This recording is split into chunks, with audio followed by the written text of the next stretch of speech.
I think most people that I have spoken to, essays are a huge pain point for them. For some reason, they weren't for me. For me, it was the GMAT. But the other pain point which is there, which is sort of related to the essays, was the word limit. Because I just could not write what I want to do in 100 or 200 words. I think that was the worst nightmare of my life when I had to do it. I had all of it in mind. I had these different things in my mind. Okay, yeah, I have this, I've done that. Okay, yeah, this one particular thing happened, or this one particular thing happened, which has made me the way I am, or it's really, compelled me to think in a particular way, or to just be in a particular way, or how this thing is, related to my life. While I had those things in my mind, they were pretty scattered and they were like literally all over the place. I never really sat down with myself to understand the whole thing better. And I think that is where management masters came into play.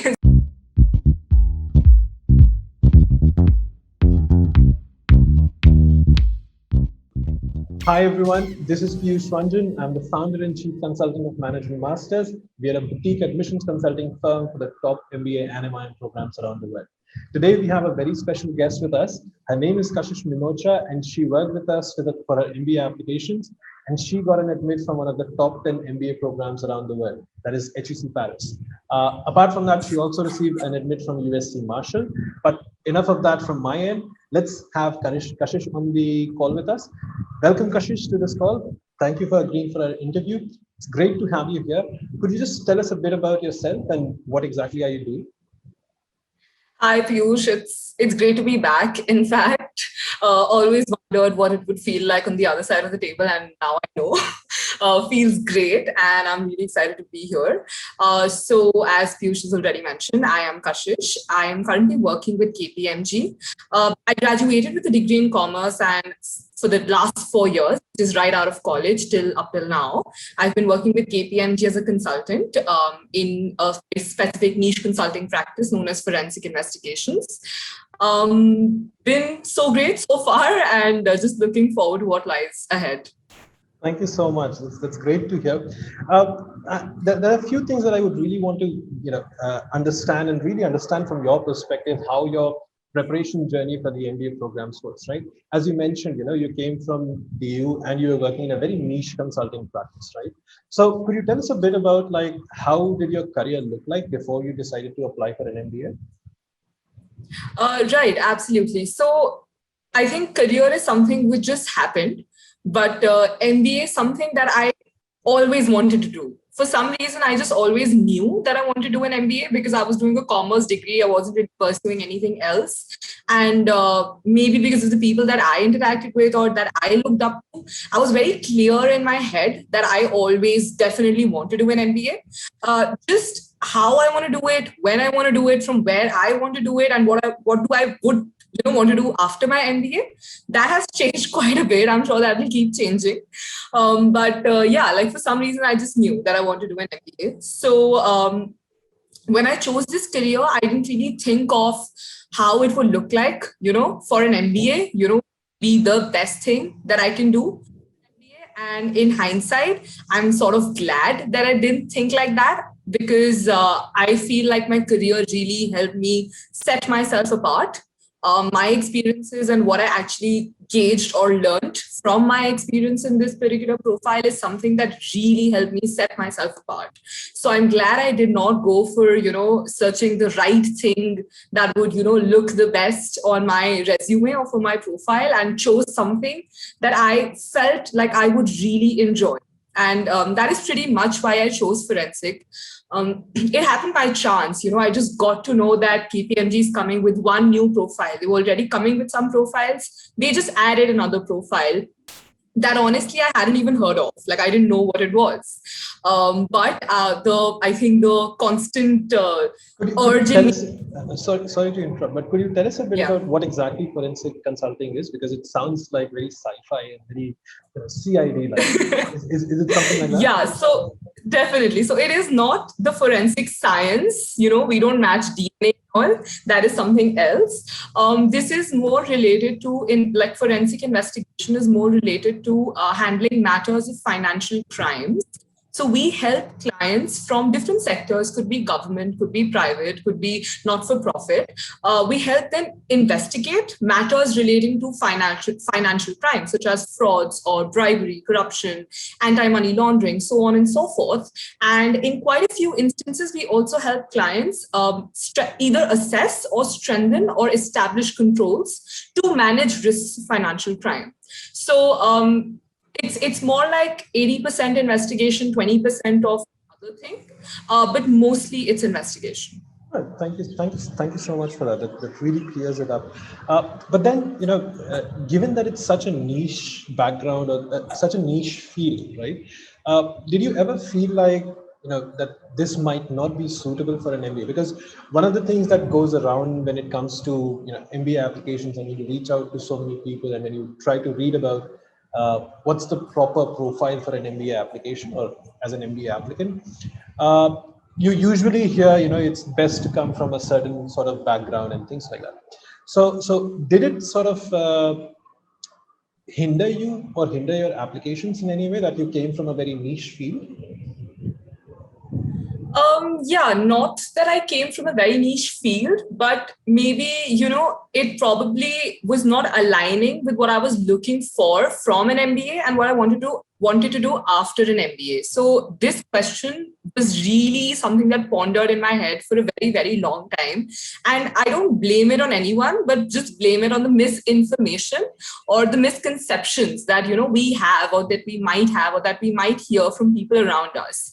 So as I told you that I was always like, I want to do an MBA, I have to do an MBA. So I started very early on in my journey. Like I am not the sort of person who would give my GMAT and apply to 10 colleges in 6 months. I cannot do that. So I sort of really phased it out. And a part of it was taking a profile evaluation, which happened almost like 1.5 years before I actually even applied. So I'd just given my GMAT and I was I was wondering what should I do, if I should retake it or not. But then I decided, okay, let's go ahead with the profile evaluation. It will give me a lot more idea, insights, because these are the people, whoever is taking the profile evaluation, they're really the experts. They work with candidates. They are more aware than I am. And so I just sort of went ahead with the profile evaluation. So while I really appreciate the profile evaluation, I think it was great. I got some great insights. I had a clear sort of path ahead as to what I want to do or what I should do. But one question that it inherently raised, whoever I took the profile evaluation with, what inherently got raised in my head was, oh, but my career might not look very strong or might not look very good in a resume because it is not a top tier firm, or maybe it's not a top tier, it's not strategy consulting. At KPMG, it's about a risk consulting. So, those questions definitely came around.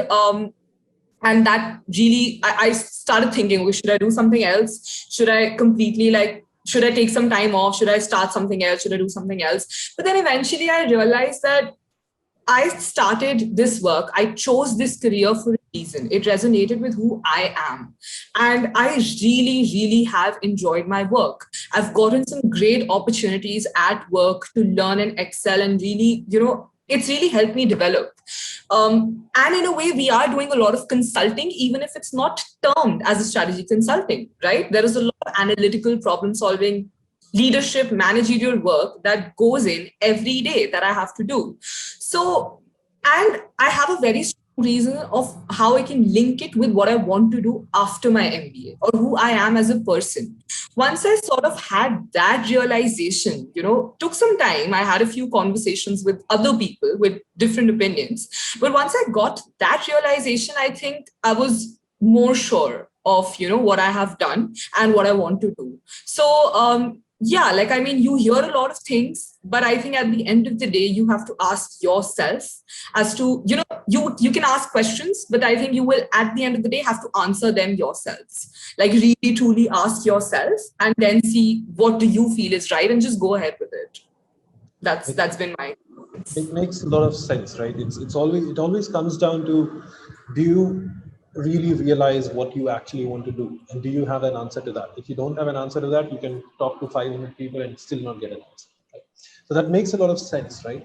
Now let's get into this MBA, the journey that you had, right? The application journey. And as you mentioned, there are so many parts associated with that. That one of the things that you mentioned was that you started with your GMAT way before you actually applied, right? So what prompted that? What prompted that? And the second thing that I would want to ask along with that is, how did you prepare for your GMAT? And if you have any tips for aspirants. Right. So what prompted me that was my own personal experience, because I took GMAT twice. The first time I took it was when I was in my final year at college, at a time when ISB YLP was a rage. I learned a little late about it. Like, I learned about it only in March. So I sort of applied very last minute, and I did not have much time to prepare for my GMAT because I had exams and internship and so on and so forth. So I had already taken it once. And it's like how you take a taste of the danger that awaits you. So I already had that experience with GMAT once in college. Yeah. So I did not get a very good score at that time. So I knew exactly what it entails, what is the level, where am I at, and what is the sort of hard work or dedication that I need to put in. So I think that one experience was a really good feeler. The approach was the same. I took classes from an institute, not online classes or anything, in-person, traditional, old-school classes, group classes. Because again, that is a very, very personal choice. I am somebody who personally likes a schedule, likes sort of structure to what I'm doing. And I think I don't think I will be able to perform that well in a setting where I have maybe 1,000 other things happening, and then I have to take out 2 hours to randomly find a book and randomly decide what I have to do today. Because there's so much happening. You have your job and you have your other things with it. Just going to a class, taking out those dedicated 3-4 hours in a weekend for a class, and having that sort of accountability that, okay, I have to do my homework, or, I have my test, I have to study for it. That sort of just works for me as a person. It's a very personal choice. So that worked for me. I trusted that process. So it was, I think, in 2018 when I decided that, okay, now, I've worked for these many years, I should start preparing for my GMAT, because in my head, I knew it will take me easily about 6 months to do it along with my job, because I was working full time.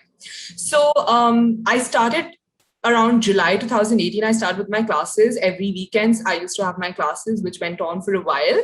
And because I had already planned ahead, I took a stipulated amount of leave. I took about 1.5 months of leave from work, like after 6 months, because I had just planned it out in that manner. And thankfully, people at my office were very supportive.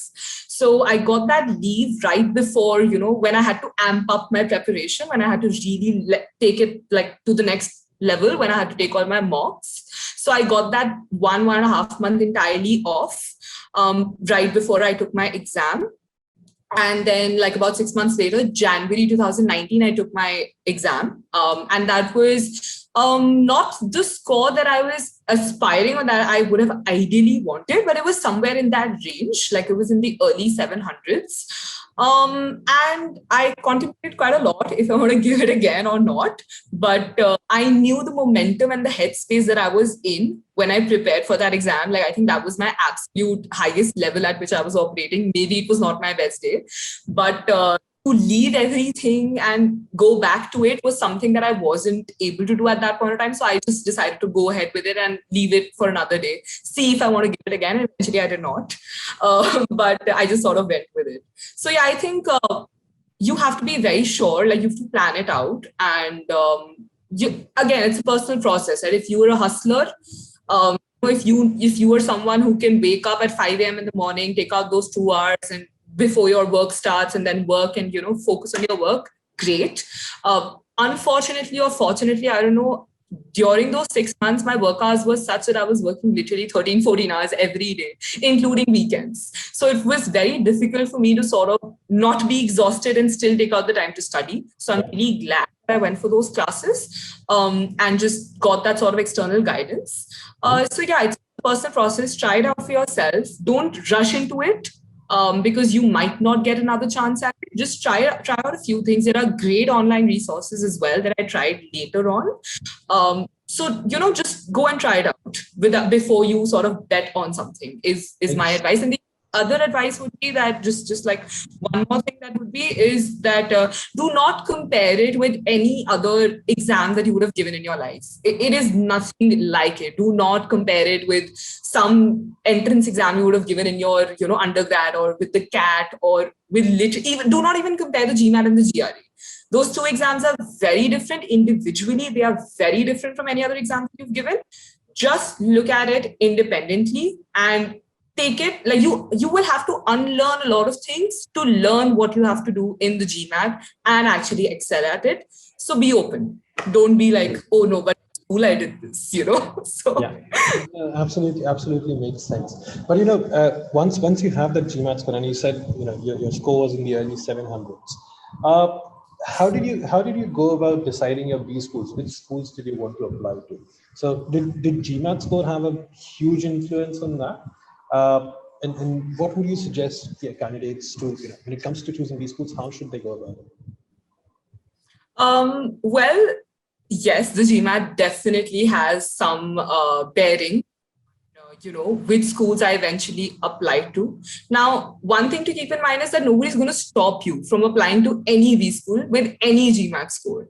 Not the school, hopefully not your consultant, but I think nobody's going to stop you, right? I mean, even if you didn't work with me on certain schools, I could have just gone ahead and still applied to them, right? But I think after a point, the only person who can stop is yourself. You have to be rational enough to know, okay, what are going to be my chances legitimately? You're viewing yourself independently, but you have to view the 2,000 other people who are going to be applying to that as well. So I think definitely look at the average GMAT score, because, we might think that, okay, we work for like 3-4 years, we have a decent brand name associated to our work. Oh yes, I've led projects, I've managed teams, I have like an okay-ish extracurricular and sort of thing. But understand this, that is a decent profile, and majority people who are applying will have this profile. So really, then in these separate items, it is the degree that is going to really help you either be ahead or slay a little like behind. So either your GMAT is higher, or maybe you've had some extraordinary career growth. So it's really the degree of those individual components that matters. So GMAT is one component, it's not everything, but I think it's still very important to get an idea of where you can stand with like a normal, decent profile, which is good enough to... I think maybe if I could interrupt, I think what you're trying to say is basically it definitely assesses or helps you in assessing the competitiveness of your profile, right? So if you're applying to a school which has a similar average GMAT as to what your score is, right, I think you're in a much more competitive position compared to if you apply to a school which has a much higher GMAT score. 100%. You can still apply, right? There could be some slight chance that you might get through, but obviously, realistically, the competitiveness that your profile presents, that's going to be on the lower side. Yeah. So I decided that I have to be very realistic. When I was in college, I used to think that I want to go to this particular school. That is when I had not taken the GMAT, when I had not, learned the things that really go in the process. At that time, I used to think, okay, I want to go to this college. It's my dream college. But trust me, as you progress, as you learn a few realities of things, you have to understand practically what works the best for you. Even now, when I applied, I chose a few schools based on several criteria, actually. I was very specific. Could you tell us a few of those criteria? Like we know that GMAT was one, but what were the criteria that you used in order to select? Right. So I was not too particular about the location. It didn't really matter to me. I was not like, oh, I only want to study in this country, or I only want to do it from this country. I was not particular about the location. So I kept that aside. What really mattered to me was the vibe of that college, because so it happened with me, when you start interacting with people from that college, even when you attend a simple webinar, like an info session of the college with the admissions committee, you get a vibe, and that vibe is very strong. Like I used to get that vibe even from the website. Like I used to think that I want to apply to this college, and then I went to the website, and then 1 hour later, I remember I was texting you, I'm not applying to this college. because the vibe was not matching, So I wanted to be at a place where it's very collaborative, where it feels like I belong at that place, wherein I can really reach out to people, wherein we work as a community. It's not, people are distant or people are just too much into themselves or they're super competitive. Not competitive maybe, but I think super transactional in how they operate, because I don't operate like that as a person. That's a huge reason why I chose even KPMG, for example, because I did not focus too much on, okay, what is going to be my salary or what is going to be this. I focus more on, okay, this is a place where I feel comfortable and I feel like I can really grow here. That's why I chose KPMG. And I think that was one of the biggest reasons why I thought that I want to go with this particular college and not go with another college. So that was one. The other was the duration. I was very clear that I do not want to go for a 1 year or a 10 months, 11-month program, because I personally felt like I needed a lot of time to just get acclimatized with it, give myself the time to explore and move around and try out different things, because I had never done that until now. So that was another thing. And the third thing, which was very important for me, was the international exposure and the sort of diversity or the international experience that I can get by the virtue of being in that class, and also by, the other opportunities that the school has. Which is why I fairly divided my schools between the UK, US, and Europe. Sounds great. You really, really, I think you've brought out those points very, very strongly as to what goes into choosing the right B schools, right? The GMAT score obviously matters, the kind of the culture of the school, right? That really matters, and you have to be sure of what you want to do and where do you want to do it, right? So thanks for that. But then I think coming to the last part of the MBA application process, and that's probably one of the most taxing parts of the application process, that's writing the essays. And there are so many different essays from so many different schools, right? So how did you work on those essays? How did you make sure that you had the right content, or you were really able to express yourself in those essays perfectly in the way that you want? Right. So, I think, you've touched a very, very important point. I think most people that I have spoken to, essays are a huge pain point for them. For some reason, they weren't for me. For me, it was the GMAT. But the other pain point which was there, which is sort of related to the essays, was the word limit. Because I just could not write what I want to do in 100 or 200 words. I think that was the worst nightmare of my life when I had to do it. So that was the most difficult part.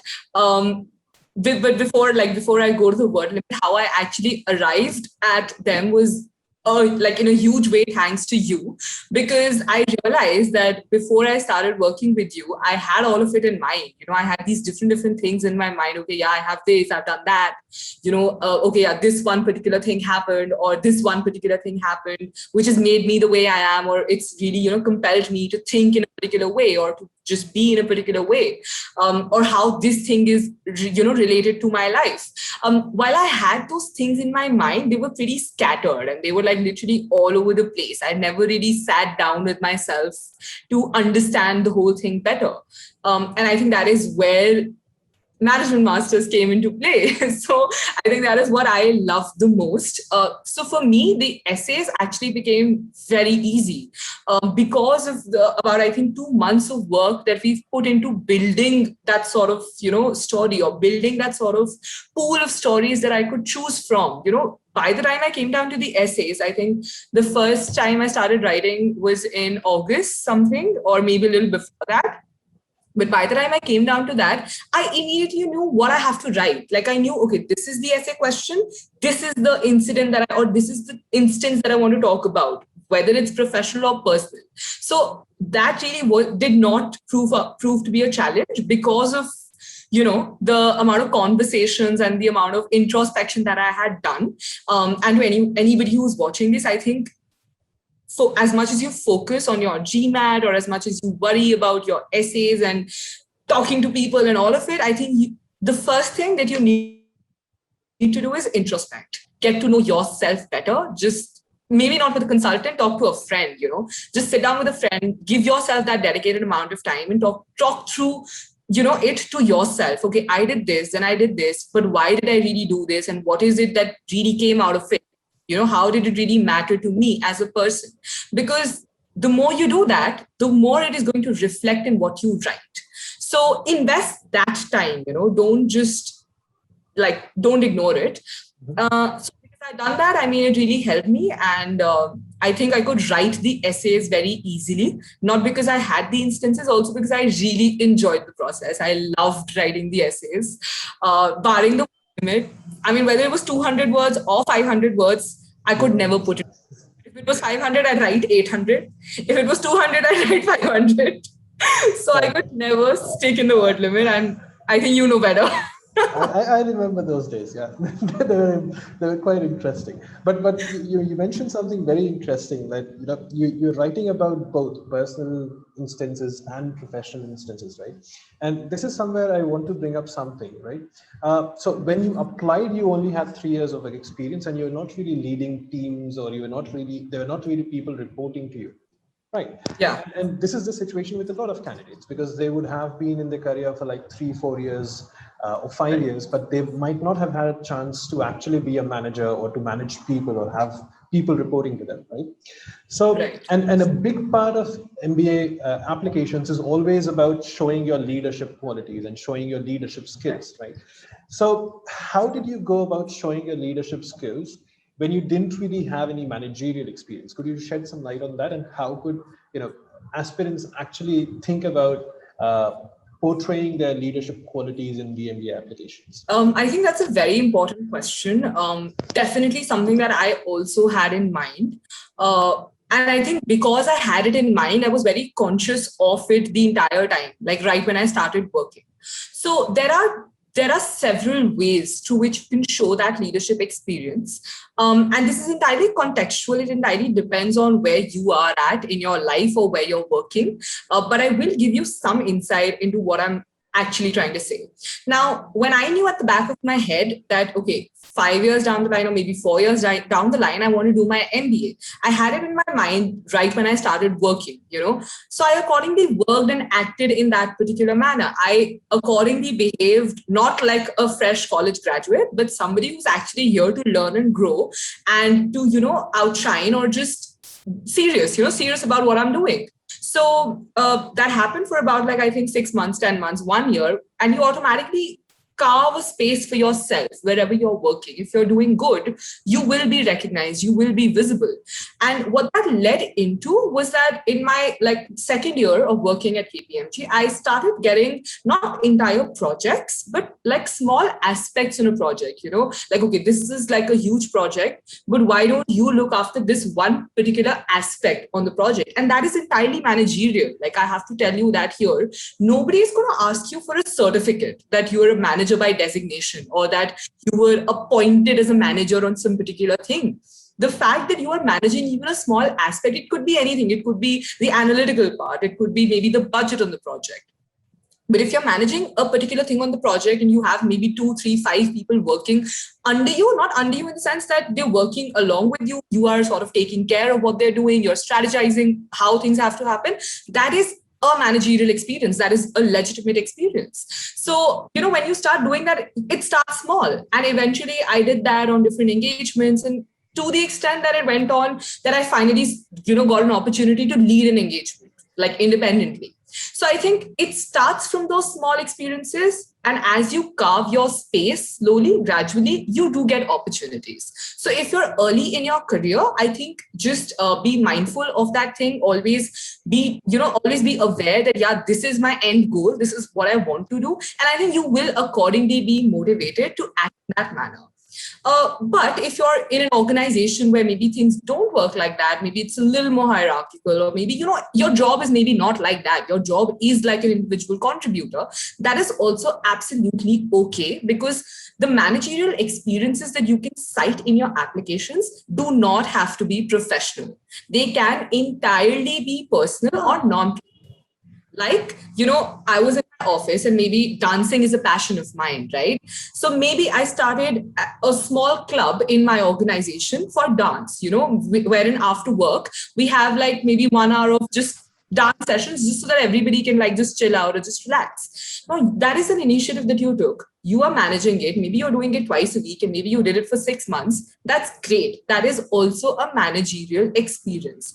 So what I'm really trying to say here is that it can really be anything, professional, non-professional. Maybe you're working independently on an organization or maybe on a project, but wherever you can bring in that aspect, okay, yeah, there was a team and I was sort of leading that team. Wherever you can bring in that aspect from, I think that's great. Yeah, I mean, That makes so much you sense. shouldn't talk about how you used to organize all your office parties, not the experience, but I think you get what I'm saying. Yeah, that absolutely makes sense. It's very, very important to show initiative, right? Uh, so even though you didn't really have the designation of a manager, or you didn't have people reporting to you, but you do manage to figure out things and figure out projects where you could contribute and lead certain aspects of it. You don't really need to be the CEO of the company or be a really, really top class manager. Nobody expects you to be there because you've just three, Right. 4 years of experience, right? So that makes perfect sense. So just to conclude on this, your MBA application journey, and thanks for sharing that. It's been great to hear that in so much detail. What do you say was the most interesting part of the entire application process for you? Was it the GMAT part, the B school selection part? Was it about the essays, or was it the interviews? So what do you think, or what did you find the most interesting part about the MBA application process? I think honestly, each part had a charm of its own.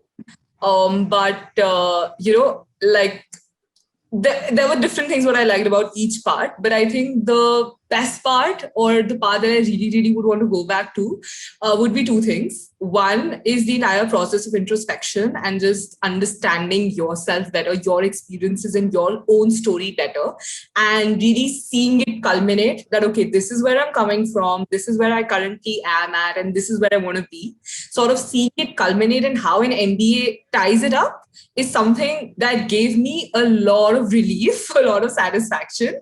So that is something that I really enjoyed. And the other part was talking to people, getting to know about the schools, be it admissions committee people or be it students, alumni, but just talking to people who've been there, done that, who are currently in those schools, getting to know like the real stories was something that I really enjoyed.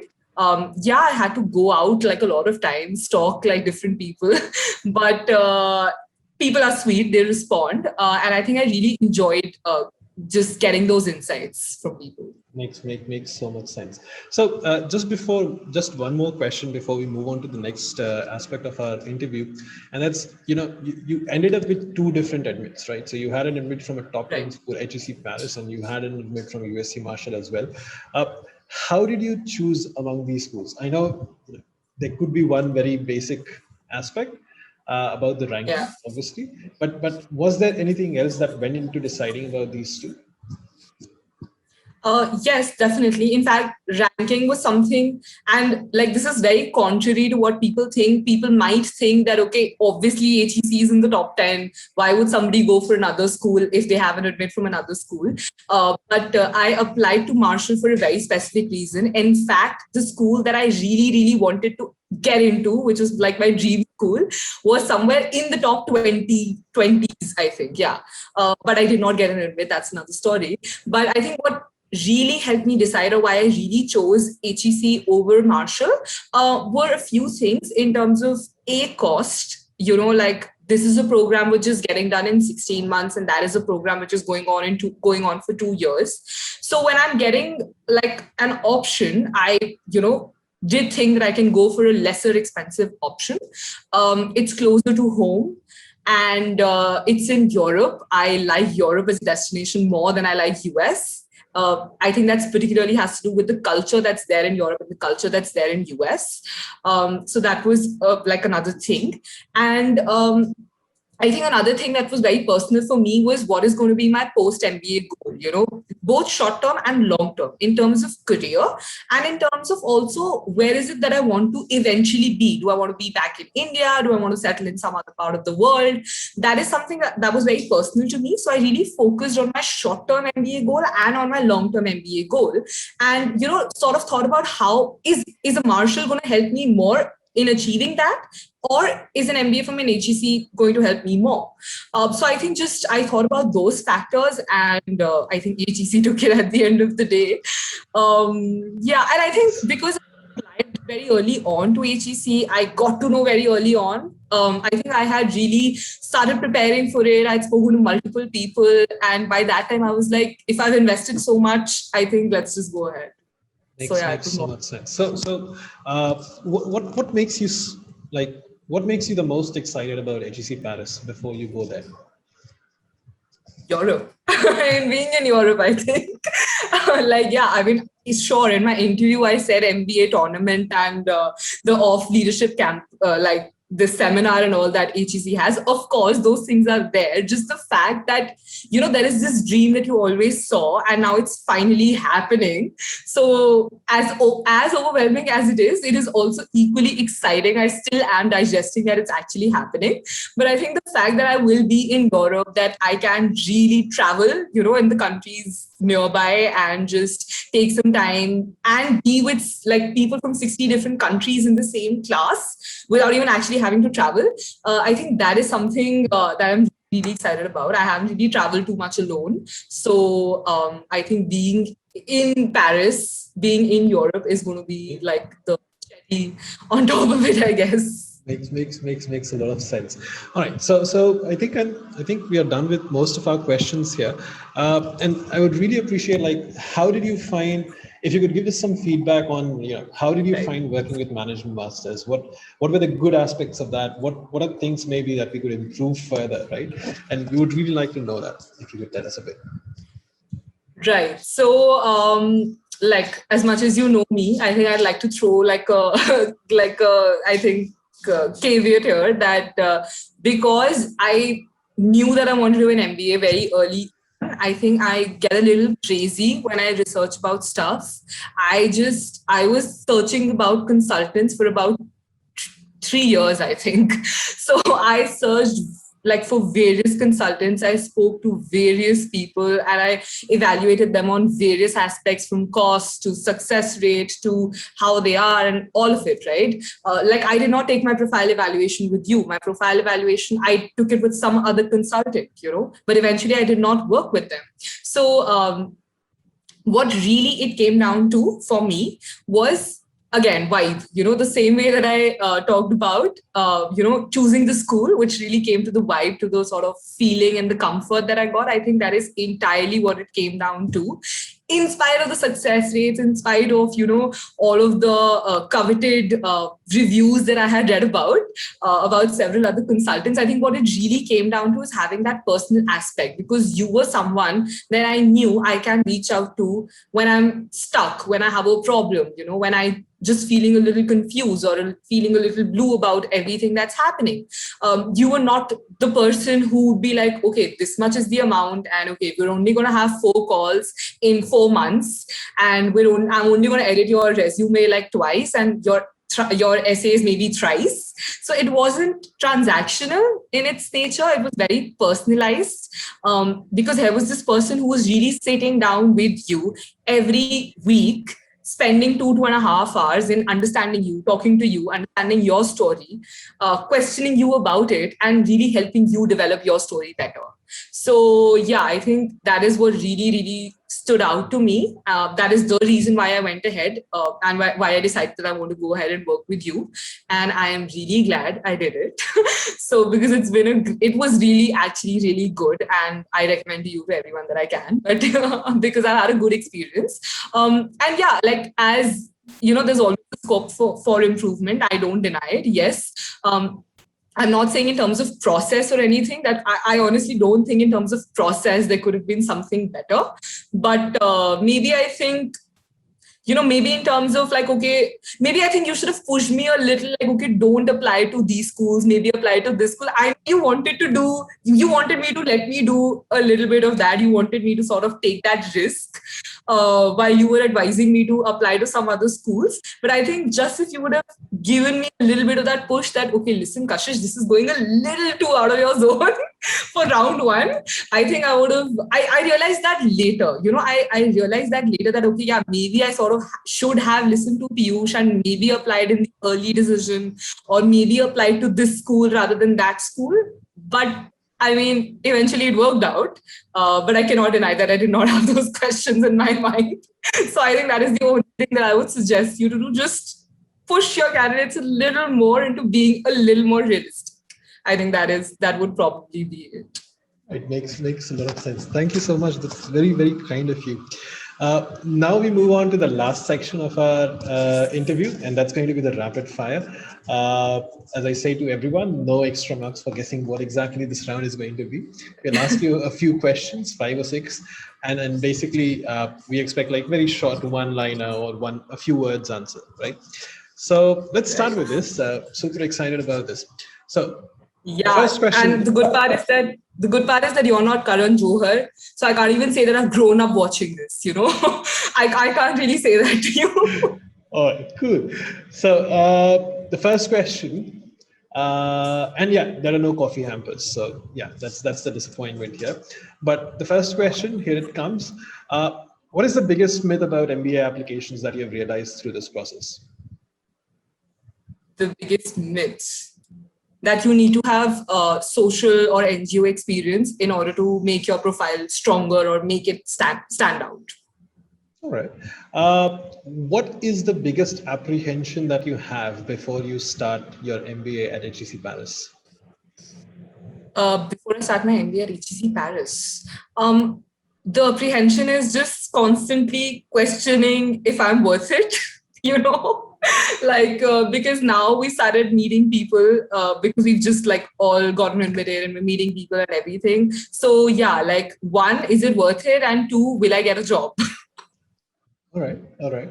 Which one was your most favorite essay from HEC Paris? From HEC Paris? Yeah. Okay, my most favorite essay from HEC Paris was the one where you have to write, if you did not do what you're doing currently, then what is the alternate life scenario or life that you'll choose. That was pretty close to me. Perfect. Which is the club or society that you're most excited about at HEC Paris? The Luxury and Retail Club. It sounds great. All right. And then the final question that I have, what was the most surprising element of your entire MBA application journey? The interviews, because I have a very specific reason for that. Because, when I did my interview, actually before it, I had no idea that you have to prepare a presentation for HEC. I had no idea. I don't know why. I'd spoken to so many people and nobody had told me this, but I did not have any idea. So when I got that email, I remember I immediately texted you, what is this presentation? And I was really flustered about it because I had to really make it and I got a little worked up about it. So that was a surprise. And the other thing that really differentiated HEC's interviews from others was how, you always hear that, okay, prepare for a walkthrough of your resume, prepare for this one incident where you failed and you succeeded, or one incident where you managed and you did this, and all of those are very generic questions, right? And Marshall's interview that I had was a little more along these lines. I could really build up upon that. So I felt more prepared. HEC's interviews, on the other hand, and I don't know if this is specific to me or if this is the norm, but HEC's interviews were just nothing like I had imagined. They were very, very different. They were nothing about, okay, why MBA and why, okay, what is your one experience where you managed a team and all of that. It was nothing about it. There were 2 interviews and both of them were very, very different from each other. They were really personalized and very sort of targeted on a few things. And yeah, very grilling. So I think those 2 interviews really helped me think even harder about what I'm saying. And I sort of made sure constantly that what I'm saying makes sense. And I feel like I did because they were convinced by the end of it and I'm there. But the interviews were a surprise for me. Perfect. Thank you so much, Kashish. It has been lovely having you. And I wish you all the success when you go to HEC Paris and even before and after that. It's been lovely working with you. Thank you so much.